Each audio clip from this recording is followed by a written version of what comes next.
Assam's Goalpara that erupts after eviction drive landed in clashes between the locals there and the police. In fact, one person has been killed in the police firing as well. Tensions have exploded into deadly violence in Assam's Goalpara this morning in the Paikan Reserve Forest area, where an eviction drive is currently underway. A clash broke out between forest officials and the local residents there, leaving one person dead and another critically injured. Forest and police teams had arrived with JCB machines to block the roads that basically lead to the forest area. The forest officials and the cops call it encroached land. But emotions were running high. Many of the 1,080 families that were evicted had also come back to those areas because they had their homes there. They were clinging on to whatever they had left behind. What we hear is there are nearly 2,070 concrete homes there, and they've all been living there for decades. Officials began removing those shelters.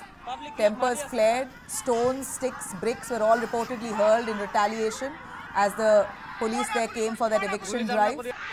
And that's when the situation got tense and the police fired shots, either of self-defense or forest officials there basically responding to that violence and aggression shown by the locals. Ultimately landed up in police firing some shots and one person killed. Sokovar Hussain has died. Another man, Kumshuddin Sheikh, is currently battling for life.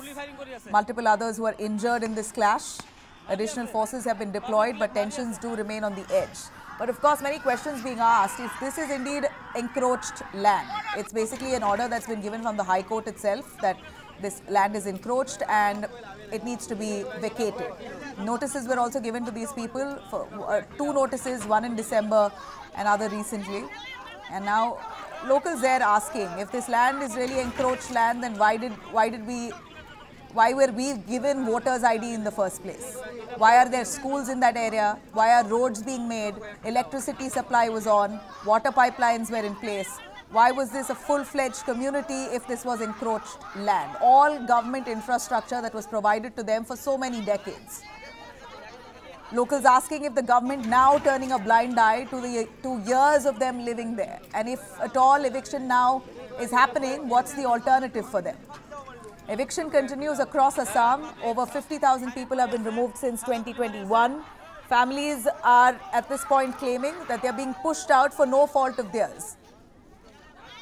Where's the arrangement for rehabilitation? That's the big question here. High Court may have cleared the eviction, but for those being pushed out, this clearly is not just any piece of land, it's their home and it's been so for decades. This is of course a developing story. We will keep a track on this closely. Public firing kori ase, phaka guli mari ase, maiki gilako pitai ase. Apnalok sak, like to sak.